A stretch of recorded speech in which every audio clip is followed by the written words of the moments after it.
Igomna Uganda omuganda soko ulirize no video tumali tweyongereyo. TV evudde ku mutimbaga ne mugaa nti ago masanyalazi nti asi masanyalazi ne mugaa ko ebyo nabyo tunabiwulira naye kakati ebyo ebintu webanga n'okwogera naffe abantu batandise bajja ku mpewo waliwo ekitakwatagana bulungi tusaba nti ebintu bino tufune ngeri gye tubitunuulira egasa Bannayuganda bonna okutwalira awamu.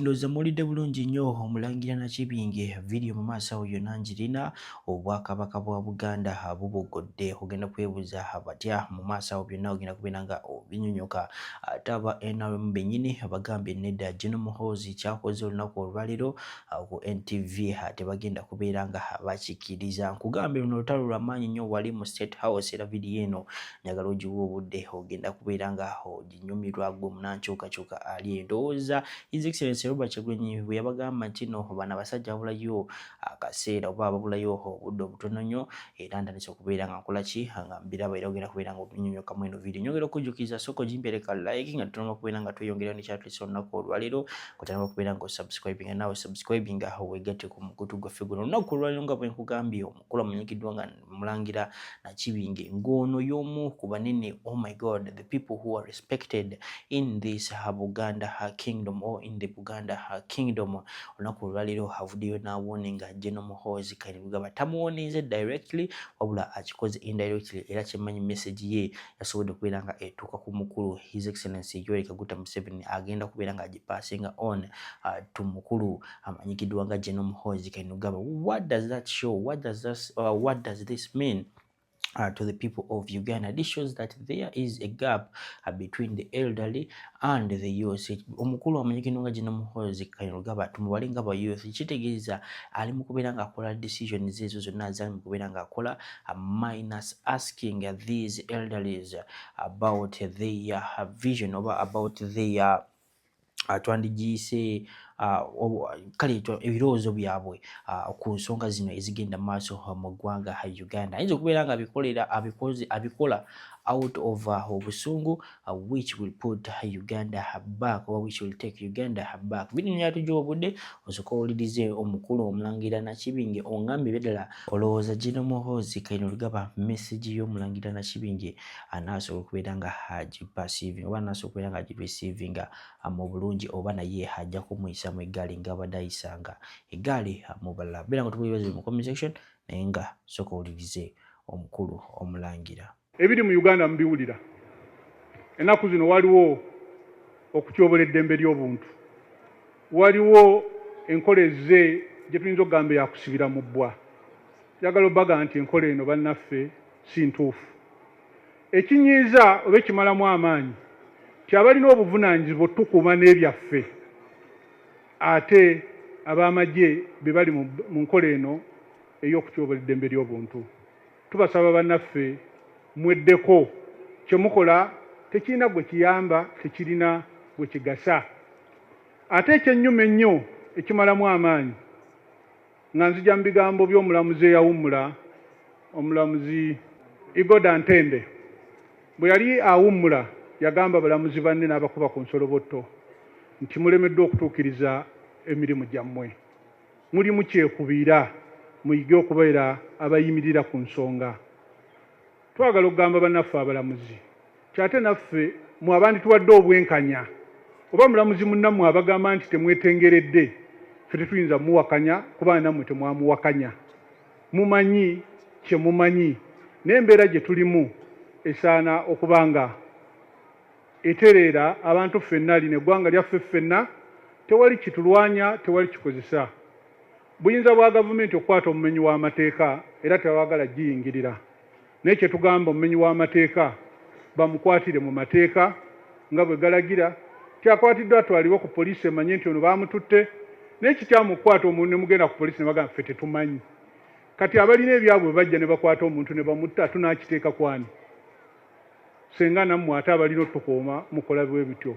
Kintu ekyo ndowooza nti si kituufu. Nga tubitadde ku mabbali abakulu oba ba chairmans ab'enjawulo mu NRM olunaku olwaliro abakoze video nga balaga they are not happy about oba they are not happy on the issues that are going on about General Muhoozi Kainerugaba. Bo bagamba nti no, they are siding for or they are siding on the people of Uganda and they don't want them to go through what they went through mu biseera bya Idi Amin Dada. Era kigembe kubeera nga President Yoweri Kaguta Museveni bino byennyini omutabani we amanyikiddwa nga General Muhoozi Kainerugaba byali mu kubeera nga ayisa Abannayuganda byali mu kubeera nga ayisa Abannayuganda about this situation oba path y'ensi engeri gyali mu kubeera nga agidrivingamu yemu omukulu amanyikiddwa nga Idi Amin Dada gye yatwalangamu Abannayuganda. Naye Abannayuganda nga mubamanyi basobola okubeera nga bagumiikiriza omukulu amanyikiddwa nga Idi Amin Dada okumala emyaka 9. This is only 1 year of General Muhoozi Kainerugaba.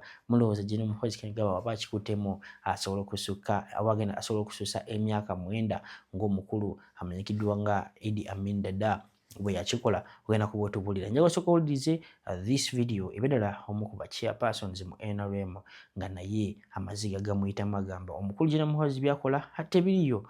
Otubulire gwe oli ku side yani. Sooka birabe tumale tweyongereyo. Jerry Kaguta nga bulijjo ndi musajja muwagizi wa NRM era nga mpagira gavumenti eri mu buyinza. Naye mpuliriza video ndabye audio eyo ne mpuliriza omukulu Odongo ng'abuuza Matembe gyali. Namala natulukusa n'amaziga. Naye ekituufu kiri nti buli muwagizi wa NRM wenna ng'owagira General Muhoozi ng'owagira General Yoweri Kaguta Museveni tusanye twebuuze. Ekituufu kiri nti position eggwanga gye likuteeye entuufu eyandibadde ekwatiddwa esaanye okukwatibwa. Kuba kati etulemesezza nga naffe abawagizi ba NRM abandi badde bawagira ne next president addako abeere General Muhoozi era abakiwagira. Naye embeera enkwata ebintu gye bikwatwamu kati butuufu tosobola kino nkyogera ndi muvumu. Tewali okujjako ng'oyo mukulembeze Allah yamutadde yamusiza busanga si muzaale. Tewali mukulembeze yenna asobola kukkirizisa abantu mu nsi bonna ne babeera nga bawagira pati emu. Tewali president yenna oba omuntu yenna okujjako nga Katonda yamusiza busa asobola okukkirizisa abantu bonna babeere nga bawagira kyawagira.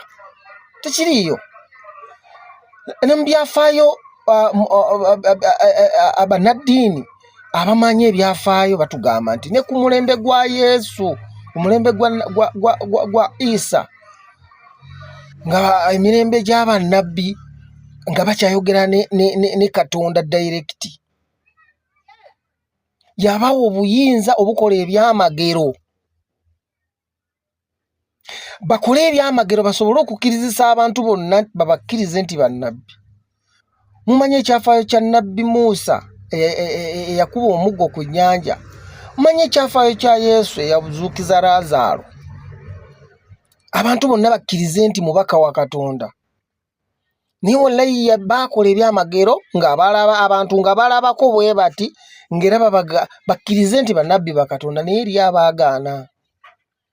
Kati oba ekyo kyaliwo, kati gweowa ku mulembe guno omulya mmere osobola okukkirizisa abantu bonna bakuwagire. So nsaba Afande Muhoozi, kuba kati gwe tutunuulidde tukakkane obusungu taata.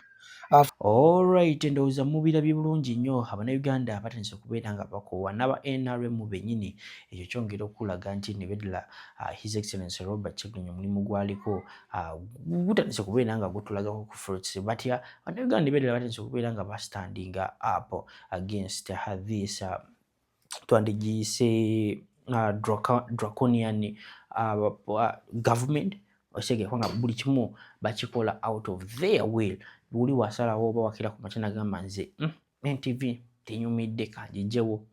asobola okubira bukubi esimu nagamba taata we NTV mukoleki amugijjewo. Ate n'olunaku olwaleero omukulu amanyikiddwa nga Theodore Thembo, omukulu Thembo owa UCC nga honorable naye avuddeyo n'ayogera n'agamba kino yakafuna kye twandiyise information that oba the reason as to why abakulu ba NTV oba Nation Media Group and companies zasobodde okubeera nga zigalwawo, era kino kyennyini kyannewunyisiza olunaku olwaleero n'engamba negwe abasajja balina obuyinza. Imagine teyayise na minister oba teyayise in the CEO, the person in charge of UCC okujjako NTV yakubye bukubi simu nagamba eyo mugijjeko.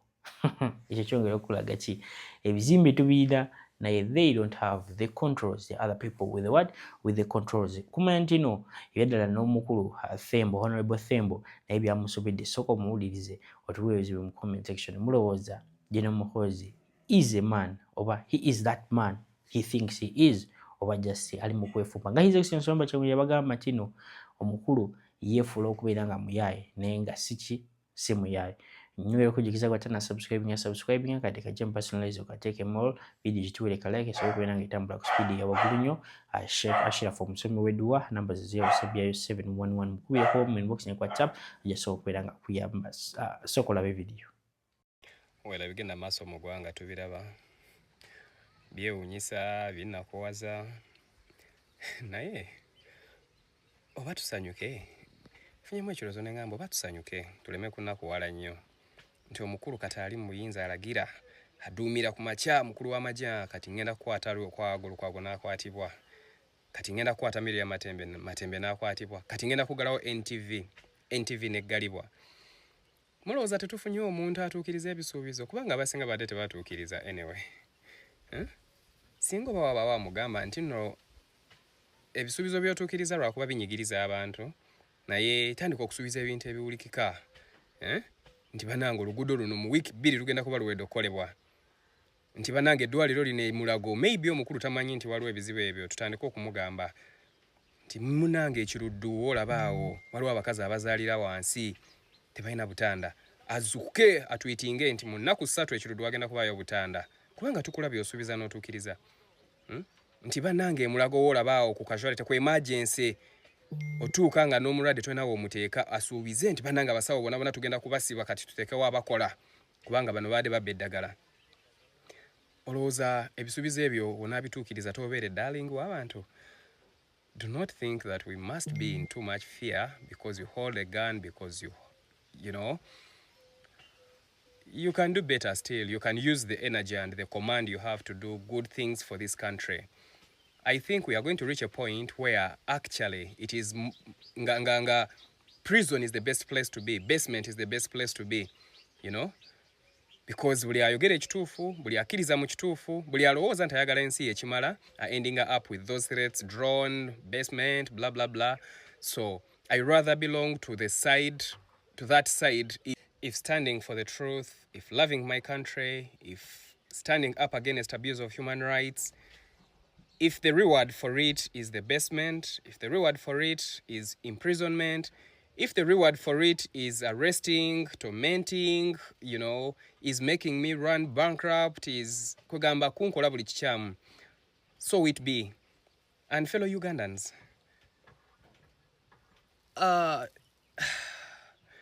should we really be quiet when things are going this wrong?